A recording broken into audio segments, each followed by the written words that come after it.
الحمد لله نحمده ونستعينه ونستغفره ونؤمن به ونتوكل عليه ونعوذ بالله من شرور أنفسنا ومن سيئات أعمالنا من يهده الله فلا مضل له ومن يضلله فلا هادي له ونشهد أن لا إله إلا الله وحده لا شريك له ونشهد أن سيدنا وسندنا ومولانا محمدا عبده ورسوله صلى الله تعالى عليه وعلى آله وأصحابه أجمعين أما بعد فأعوذ بالله من الشيطان الرجيم بسم الله الرحمن الرحيم محمد رسول الله والذين معه أشداء على الكفار رحماء بينهم وقال النبي صلى الله عليه وسلم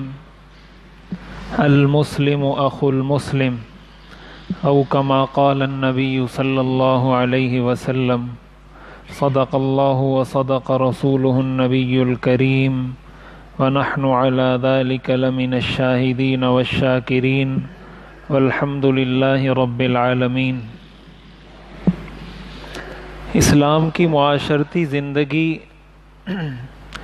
ایک مسلمان دنیا میں زندگی کیسے گزارتا ہے، اس حوالے سے 2-3 جمعوں سے مسلسل میں قرآن اور حدیث سے بہت تفصیل سے یہ بات عرض کر رہا ہوں کہ اسلام نے ہمیں زندگی گزارنے کا کیا طریقہ سکھایا ہے۔ آج بھی اسی موضوع پہ میں نے کچھ قرآنی آیات اور احادیث کی روشنی میں چند باتیں عرض کرنی ہیں۔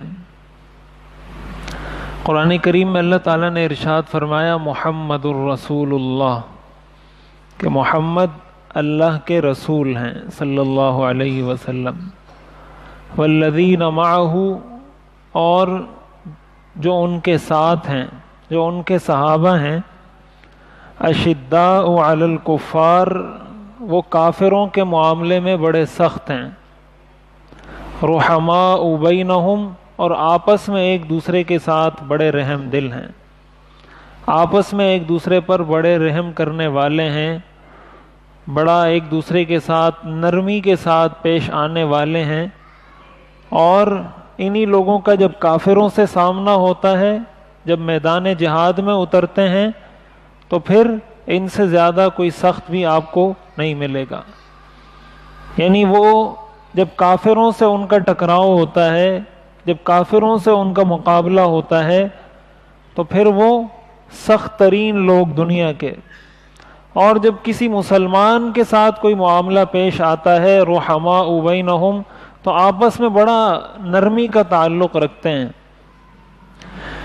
قرآن کریم نے یہ صحابہ کی صفت ذکر کی ہے، اور صحابہ کی صفت ذکر کی ہے ان کی تعریف کرنے کے لیے۔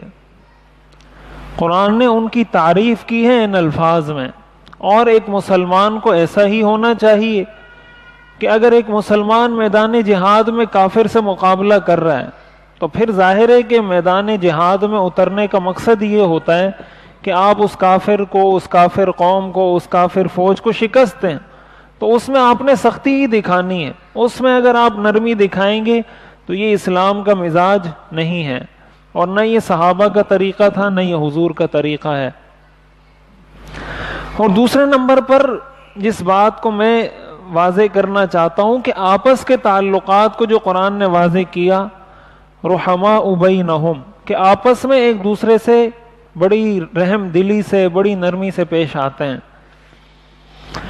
اس سے ہمیں یہ معلوم ہوتا ہے کہ ایک مسلمان، ایک آئیڈیل مسلمان، ایک مثالی مسلمان، ایک اچھا مسلمان وہ ہوگا جو اپنے دوسرے مسلمان بھائی کے ساتھ رحم دلی کے ساتھ، نرمی کے ساتھ پیش آئے۔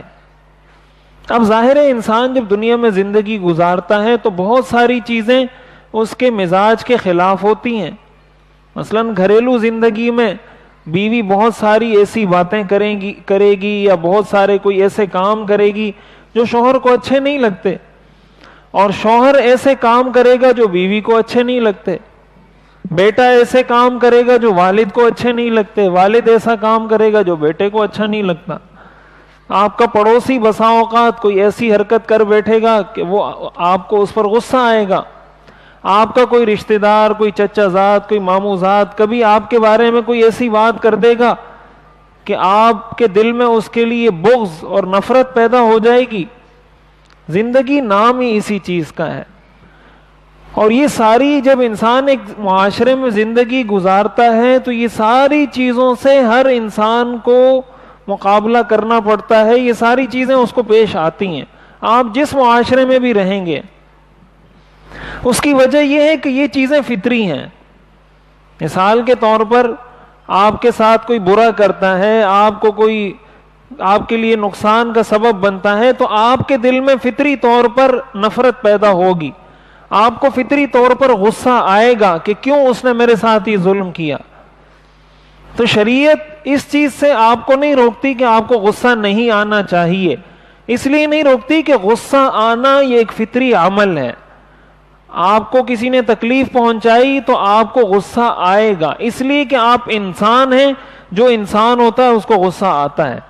شریعت یہ کہتی ہے کہ اس غصے کی وجہ سے، اس غصے کے ریئیکشن میں یا اس کام کے ریئیکشن میں، رد عمل میں، آپ اپنے اختیار سے کوئی ایسا عمل نہ کریں جس سے آپ اس دوسرے شخص کو نقصان پہنچائیں. آپ کو تکلیف پہنچی، شریعت یہ کہتی ہے کہ آپ کوشش کریں کہ اس کو برداشت کریں، اس پر صبر کریں. اور اگر صبر نہیں بھی کیا، آپس میں لڑائی ہو گئی، تو میں ہو گئی، کوئی پھڈا ہو گیا، کوئی اختلافات ہو گئے، تنازعات ہو گئے، تو شریعت پھر یہ کہتی ہے کہ فوراً اس کو حل کریں. یہ بھی کبھی ایسا ہوتا ہے کہ کبھی کوئی معاملہ ایسا ہوتا ہے کہ انسان اپنے اوپر قابو نہیں رکھ پاتا، اور ظاہر شریعت نے بھی انسان کو اس بات کی اجازت دی ہے، وَلَمَنِ انتصر من بعد ظلمه فَأُولَئِكَ مَا عَلَيْهِم مِّن سَبِيلٍ، کہ آپ پر اگر کسی نے ظلم کیا ہے، شریعت اس کی اجازت دیتی ہے کہ جتنا ظلم اس نے آپ پر کیا ہے آپ اس سے بدلہ لیں. یہ جائز ہے. آپ کو کسی نے تھپڑ مارا ہے تو شریعت آپ کو اجازت دیتی ہے کہ آپ اس کو تھپڑ ماریں. لیکن اگر ایک تھپڑ مارا ہے تو ایک ہی تھپڑ مارنے کی اجازت دیتی ہے. 2 تھپڑ ماریں تو 2 تھپڑ مارنے کی اجازت دیتی ہے. یہ تو اسلام کا نظام ہے. لیکن شریعت ترجیح اس بات کو دیتی ہے کہ انسان معاف کرنے والا بنے. تو پہلے مرحلے میں تو انسان معاف کرے. اگر معاف نہیں کر سکا، اس کی وجہ سے اس نے بدلہ لے لیا یا وہ اختلافات شدید ہو گئی، کوئی لڑائی جھگڑے ہو گئے، اب شریعت یہ کہتی ہے کہ اب اس کو طول نہ دیں، اس کو لمبا کھینچے نہیں. لڑائی ہوئی، جھگڑا ہوا، کوئی بھی اختلاف ہوا، فوراً کوشش کریں اس کو حل کریں. اب دیکھیں شریعت انسان کی فطرت کا کتنا خیال کرتی ہے. حدیث شریف میں آتا ہے، حضور علیہ الصلوۃ والسلام نے ارشاد فرمایا، لا يحل لمسلم ان يهجر اخاه فوق 3، کہ کسی مسلمان کے لیے یہ بات جائز نہیں ہے کہ اپنے مسلمان بھائی سے 3 دن سے زیادہ قطع تعلقی کرے. اب دیکھیں جب آپ کی کسی سے لڑائی ہوتی ہے تو پہلے دن آپ کو غصہ بہت زیادہ ہوتا ہے، دوسرے دن اس سے کم ہو جاتا ہے، تیسرے دن اس سے کم ہو جاتا ہے. تو شریعت کہتی ہے 3 دن تک اگر آپ اس سے بات نہیں کرتے نہ کریں، اس لیے کہ یہ آپ کی فطرت ہے کہ آپ کی جب لڑائی ہوئی تو آپ کو پہلے دن بہت غصہ ہوگا، تو وقت گزرے گا تو غصہ کم ہو جائے گا، اور وقت گزرے گا اور کم ہو جائے گا. تو شریعت یہ کہتی ہے کہ 3 دن تک ہم نے آپ کو اجازت دی ہے. آپ اگر اس سے سلام دعا نہیں کرتے، بات چیت نہیں کرتے، اس لیے کہ آپ کو بہت زیادہ غصہ آیا ہے، تو آپ کو 3 دن تک اختیار ہے. لیکن 3 دن پورے ہو گئے، اب شریعت کہتی ہے لا يحل لمسلم، اب حلال نہیں ہے کہ آپ اس سے قطع تعلقی کریں. اگر آپ کا اس سے سامنا ہوگا تو آپ نے سلام کرنا ہوگا، اس نے سلام کیا تو آپ نے جواب دینا ہوگا. یہ 3 دن جو شریعت نے لمٹ رکھی ہے، یہ بھی انسان کی فطرت کو سامنے رکھتے ہوئے کہ انسان یہ نہ کہے کہ اس سے ابھی میرا جھگڑا ہوا ہے اور اسلام یہ کہتا ہے کہ بھائی تم اس سے صلح کر لو. 1 گھنٹے بعد میں اس سے کیسے صلح کروں؟ 2 گھنٹے بعد کیسے صلح کروں؟ شریعت کہتی ہے 3 دن گزرنے دیں، اس کے بعد کر لیں اس سے صلح. تو اس لیے شریعت کا مزاج یہ ہے کہ اگر ایسا کوئی معاملہ پیش آ جاتا ہے تو ایسے موقع پر فی الفور یہ کوشش کرنی چاہیے کہ اس معاملے کو حل کیا جائے. حضور علیہ الصلوۃ والسلام نے ارشاد فرمایا وَخَيْرُهُمَ الَّذِي يَبْدَأُ بِالسَّلَامِ، ان دونوں لوگوں میں سے، ان دونوں فریقوں میں سے بہترین شخص، بہترین فریق وہ شخص ہے یا وہ فریق ہے جو سلام کرنے میں پہل کرے، جو یہ کہے کہ میرا بھی اس سے اختلاف تھا، اس کا بھی مجھ سے اختلاف تھا، ہمارا آپس میں جھگڑا بھی ہو گیا، جو کچھ ہونا تھا ہو گیا، اب ہم نے ان تعلقات کو دوبارہ ٹھیک کرنا ہے. اس لیے کہ زندگی میں آپ کو اس سے اختلاف ہوا، اس سے اختلاف ہوا، اس سے اختلاف ہوا. دیکھیں 100% آپ کے مزاج کے مطابق دنیا میں کوئی بھی نہیں ہے. اگر کوئی شخص 100% آپ کے مزاج کے مطابق بن جائے تو پھر وہ شخص نہیں رہے گا، وہ تو آپ ہی بن جائیں گے. آپ میں اور اس میں فرق ہی یہ ہے کہ اس کا مزاج کچھ اور ہے، آپ کی آنکھیں الگ ہیں، اس کی آنکھیں الگ ہیں، آپ کے کان الگ ہیں، اس کے کان الگ ہیں، سارا جسم آپ کا الگ ہے، تو بھائی مزاج بھی آپ کا الگ ہوگا، اس کا مزاج الگ ہوگا. جب آپ نے اس کی اس آنکھ کو برداشت کیا ہے، اس کے کان کو برداشت کیا ہے، اس کے اس الگ وجود کو برداشت کیا ہے، تو پھر آپ اس کے اس مزاج کو کیوں برداشت نہیں کرتے؟ اس لیے ایسا شخص دنیا میں کبھی بھی زندگی کامیاب نہیں گزار سکتا جس کو ہر ایک سے ہی اختلاف ہو کہ نہیں یہ بھی غلط ہے، یہ بھی غلط ہے، یہ بھی غلط ہے، یہ بھی غلط ہے. ایسا شخص زندگی نہیں گزار سکتا. زندگی گزارنے کا پہلا اصول یہ ہے کہ آپ کو کمپرومائز کرنا پڑتا ہے. آپ کو بہت ساری چیزوں پہ کمپرومائز آپ کریں گے تب جا کر آپ زندگی گزاریں گے. اور یہ صرف ہمیں حکم نہیں ہے، حضور علیہ الصلوۃ والسلام نے اپنی زندگی گزار کر ہمیں یہ بتایا ہے، صحابہ نے اپنی زندگی گزار کر ہمیں یہ سکھایا ہے. دیکھیں حضرت عمر رضی اللہ تعالی عنہ کے بارے میں بہت سارے واقعات آپ نے سنے ہوں گے کہ ان کو جب بھی اسلام کا کوئی معاملہ ہوتا تھا، کوئی بھی کافر اسلام کے خلاف بات کرتا تھا، حضرت عمر رضی اللہ تعالیٰ عنہ فوراً تلوار نکال کر کھڑے ہو جاتے تھے حضور کے سامنے کہ یا رسول اللہ مجھے اجازت دیں میں اس کی گردن اڑاؤں.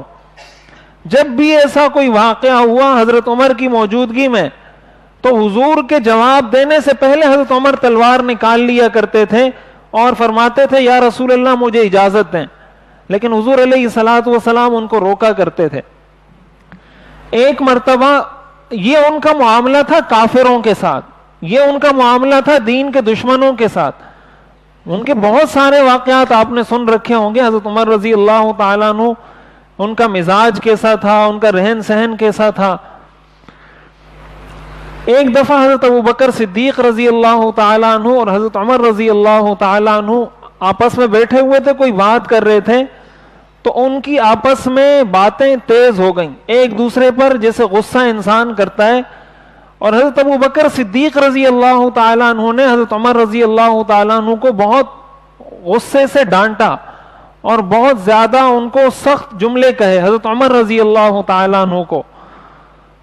اس پر حضرت عمر رضی اللہ تعالیٰ عنہ ناراض ہوئے اور وہاں سے اٹھ کے چلے گئے. حضرت ابوبکر صدیق رضی اللہ تعالیٰ عنہ جیسے ہی حضرت عمر اٹھ کے گئے ہیں، حضرت ابوبکر صدیق رضی اللہ تعالیٰ عنہ کو احساس ہوا کہ میں نے ان سے جو باتیں کی ہیں میری یہ باتیں سخت تھی، مجھے یہ باتیں نہیں کرنی چاہیے تھی. حضرت ابوبکر صدیق رضی اللہ تعالیٰ عنہ حضرت عمر کے پیچھے پیچھے جا رہے ہیں، ان کو آواز دے رہے ہیں کہ رکو رکو. حضرت عمر رضی اللہ تعالیٰ عنہ نہ پیچھے مڑ کے دیکھ رہے ہیں نہ رک رہے ہیں اور گھر میں داخل ہو گئے، دروازہ بند کر دیا. حضرت ابوبکر صدیق رضی اللہ تعالیٰ عنہ پریشان. اب دیکھیں میں آپ کو یہ بتا رہا ہوں کہ ان کی لڑائی کو یا ان کی اس تلخی کو کتنا وقت گزرا ہے کہ وہ اٹھ کے گئے ہیں اور حضرت ابوبکر کو احساس ہو گیا اس کا.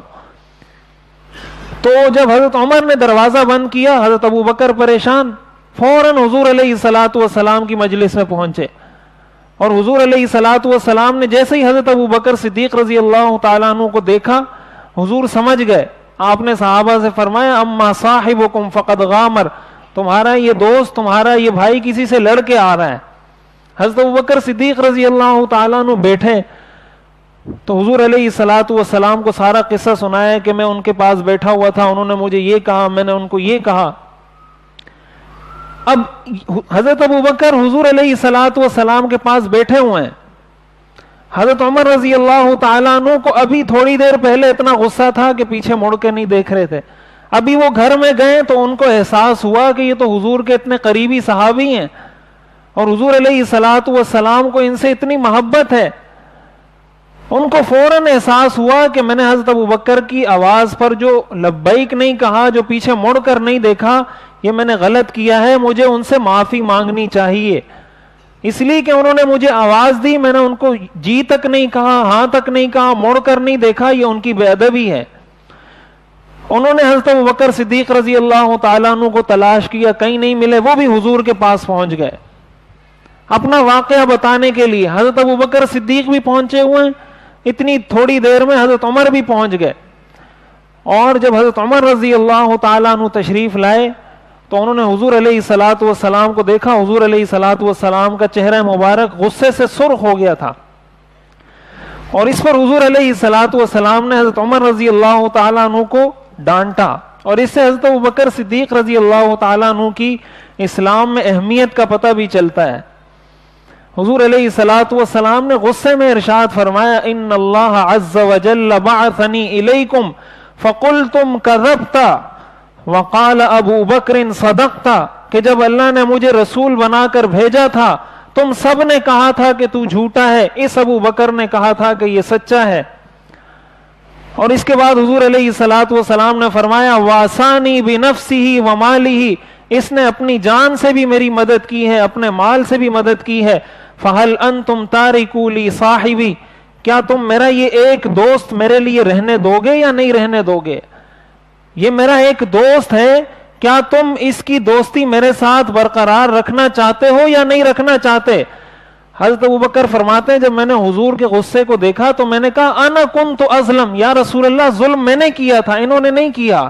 انا کنت ازلم یا رسول اللہ، میں نے ظلم کیا ہے، انہوں نے ظلم نہیں کیا. آپ ان کو نہیں ڈانٹے، مجھے ڈانٹیں. اور اس کے بعد حضور علیہ الصلوۃ والسلام نے حضرت عمر کو سمجھایا، اور روایات میں آتا ہے فما اوذی ابو بکر بعد، اس کے بعد، اس دن کے بعد حضرت ابو بکر کو کسی مسلمان نے کوئی تکلیف نہیں پہنچائی. اب میں یہ عرض کرنا چاہ رہا ہوں کہ حضرت عمر رضی اللہ تعالیٰ عنہ کی ایک طرف سختی کے واقعات کتنے مشہور ہیں، دوسری طرف ان کا معاملہ جب اپنے مسلمان بھائی سے پیش آیا، جب حضرت ابو بکر سے معاملہ پیش آیا تو انہوں نے 1 گھنٹہ بھی انتظار نہیں کیا، اور 1 گھنٹے کے اندر اندر پہنچ کر سارے معاملے کو ختم کر کے صلح صفائی کر کے پورے معاملے کو نمٹا دیا. اس سے پتہ چلتا ہے رحماء بینہم، کہ ان کی آپس میں رحم دلی، آپس میں ان کا تعلق کتنا مضبوط تھا. ان کا اگر غصہ ہوتا تھا تو اللہ کے لیے ہوتا تھا، اور اگر ان کی نرمی اور رحم دلی ہوتی تھی تو اللہ کے لیے ہوتی تھی. حضرت عمر رضی اللہ تعالیٰ عنہ کا ہی واقعہ ہے. جب امیر المومنین تھے، خلیفہ وقت، حکمران تھے، تو ایک شخص کے ساتھ اس کی گھر میں لڑائی ہوئی اپنی بیوی کے ساتھ. تو اس نے کہا میں جا کے امیر المومنین کو شکایت لگاتا ہوں کہ میری بیوی میری بات نہیں مانتی، میرے ساتھ لڑتی ہے، میں بات کرتی ہوں تو یہ آگے سے میرے کو جواب دیتی ہے، میں جا کے امیر المومنین کو شکایت لگاتا ہوں. امیر المؤمنین، خلیفہ وقت، 22.5 لاکھ مربع میل پر حکومت کرنے والی شخصیت، تنہا تنہا اکیلے حکمران اس ساری سرزمین کے. وہ کہتے ہیں جب میں حضرت عمر کے دروازے پر آیا، میں نے دستک دی. دستک دینے کے بعد میں کیا سنتا ہوں کہ حضرت عمر رضی اللہ تعالیٰ عنہ کی اہلیہ حضرت عمر کو ڈانٹ رہی ہیں. حضرت عمر خاموش کھڑے ہوئے ہیں گھر میں، اور حضرت عمر کی اہلیہ حضرت عمر کو بہت سخت جملے، بہت ڈانٹ کے انداز میں، اور نہ جانے کیا کچھ کہہ رہی ہے حضرت عمر کو، اور حضرت عمر خاموش کھڑے ہیں سامنے. یہ صحابی فرماتے ہیں کہ میں نے کہا کہ میں تو شکایت کرنے کے لیے آیا تھا کہ میری بیوی میرے ساتھ بدتمیزی کرتی ہے یا میرے ساتھ غصے سے بات کرتی ہے. یہاں تو ان کا اپنا یہ حال ہے کہ خود اپنی بیوی کے سامنے خاموش کھڑے ہوئے ہیں، میں اپنی بیوی کی کیا شکایت کروں گا ان کے سامنے. تو وہ فرماتے ہیں کہ میں وہاں سے روانہ ہو گیا. اتنے میں حضرت عمر رضی اللہ تعالیٰ عنہ نکلے اور مجھے آواز دی کہ تم نے دروازے پر دستک دی تھی، کیوں؟ تو میں نے کہا میں تو آیا اس مقصد کے لیے تھا کہ اپنی بیوی کی شکایت کرتا آپ سے، یہاں میں نے کھڑے ہو کے سنا کہ آپ کی بیوی آپ کو ڈانٹ رہی ہے، تو میں نے کہا ایسے بندے کو میں کیا شکایت کروں؟ اس پر حضرت عمر رضی اللہ تعالیٰ عنہ نے فرمایا انہا طباخۃ لطعامی غسالۃ لثیابی، کہ میری یہ بیوی میرے لیے کھانا بھی پکاتی ہے، میری یہ بیوی میرے لیے روٹی بھی پکاتی ہے، میری یہ بیوی میرے کپڑے بھی دھوتی ہے، فاحملھا یا اخی فانہ یسیر، اے میرے بھائی اس کی تھوڑی بہت باتوں کو برداشت کر لیا کرو، انہا یسیر، یہ کچھ بھی نہیں ہے، یہ بہت معمولی معمولی باتیں ہیں، اس پر اتنا پریشان مت ہوا کرو۔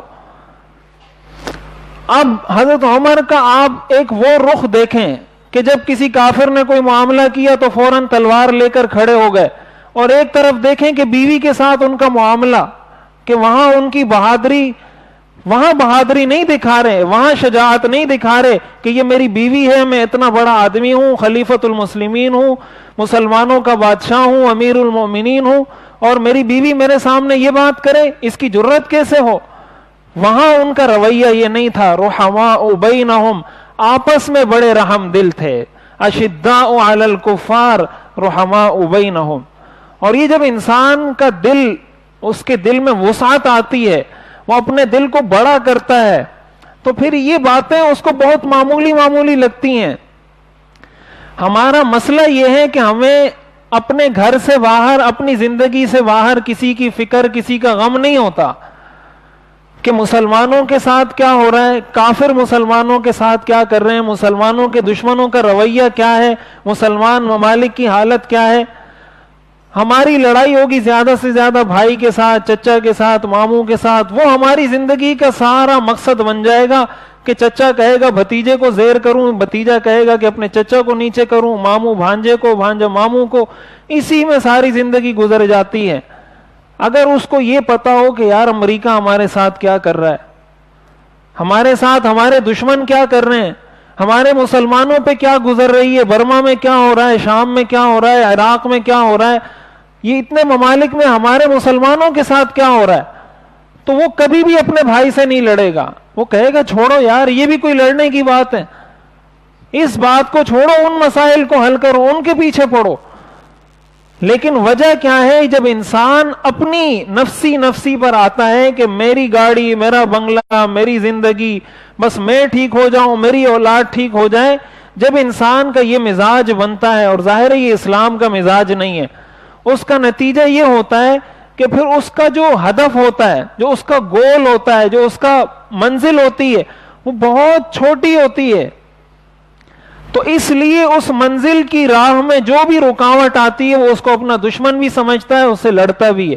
لیکن جب اس کا ہدف اتنا وسیع ہوگا، اس کی منزل اتنی بڑی ہے، تو اگر کسی ایک جانب سے اس کو تکلیف پہنچ بھی رہی ہوتی ہے تو اس کو کوئی پریشانی، کوئی مسئلہ نہیں ہوتا۔ اس لیے ہماری معاشرتی زندگی کا اصول شریعت کی نظر میں یہ ہے کہ ہم جب زندگی گزاریں تو ایک دوسرے کو برداشت کرنا سیکھیں۔ کبھی آپ سے غلطی ہوگی، کبھی آپ کے بھائی سے ہوگی، کبھی آپ کے بھانجے سے ہوگی، کبھی آپ کے بھتیجے سے ہوگی، اور جب کسی کو کہا جاتا ہے تو وہ کہتے ہیں کیا سارا صبر میں ہی کروں گا، کیا ساری برداشت میں نے ہی کرنی ہے؟ بھائی یہ شریعت کا حکم آپ کو بھی ہے، آپ کے بھائی کو بھی ہے، آپ کو بھی ہے، آپ کے چچا کو بھی ہے، آپ کو بھی ہے، آپ کے ماموں کو بھی ہے۔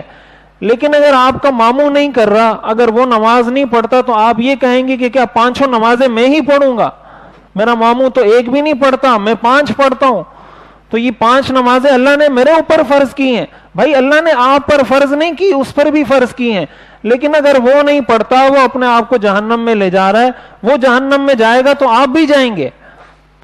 اس لیے یہ جو تصور، اس خیال کی وجہ سے جو ہم بسا اوقات یہ کام چھوڑ دیتے ہیں کہ وہ برا کر رہا ہے تو میں بھی برا کروں گا، شریعت ہر ایک سے اس کا پوچھے گی، وہ اپنی قبر میں جائے گا، آپ اپنی قبر میں جائیں گے، آپ سے آپ کے اعمال کا پوچھا جائے گا۔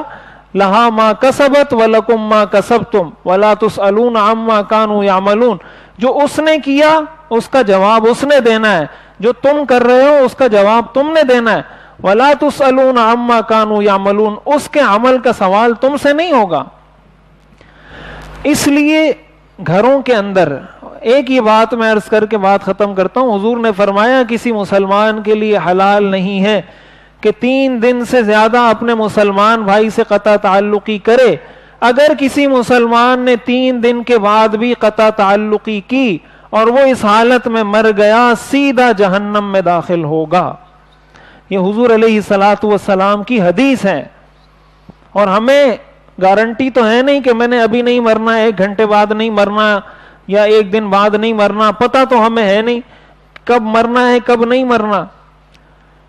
اس لیے ان ساری چیزوں کو یہ جب انسان یہ تصور کر لیتا ہے نا, حدیث میں آتا ہے کن فی الدنیا کأنک غریب او عابر سبیل, دنیا میں ایسے رہو جیسے کوئی پردیسی دوسرے ملک میں رہتا ہے, جیسے کوئی مسافر. اگر آپ اس دنیا کو مسافر خانہ مان لو تو ساری مشکلیں آپ پر آسان ہو جائیں گی.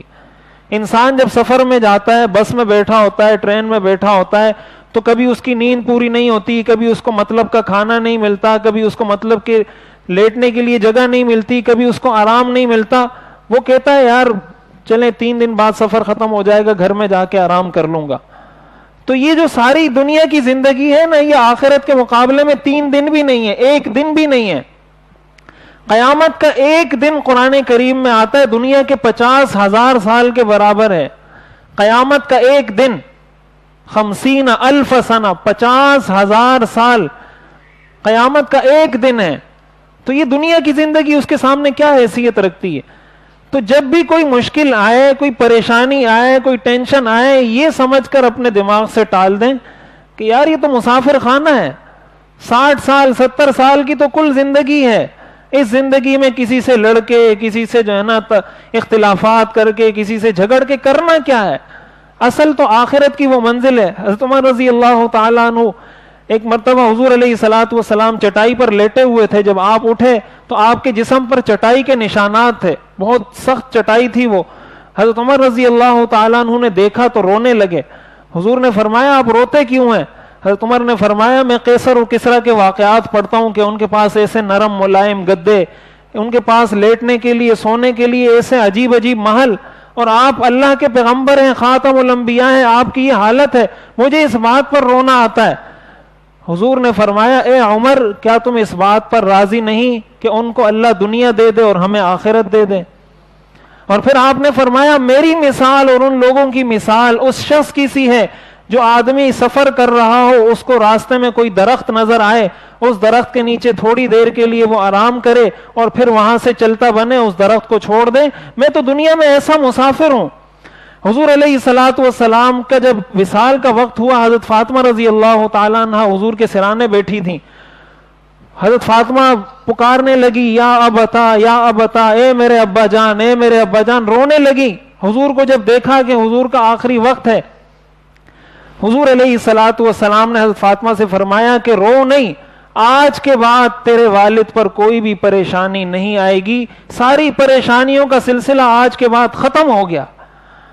یہ ساری پریشانیاں, دنیا سجن المؤمن و جنت الکافر, دنیا مومن کے لیے قید خانہ ہے, جیل ہے, جیل میں انسان کو راحت نہیں ملتی.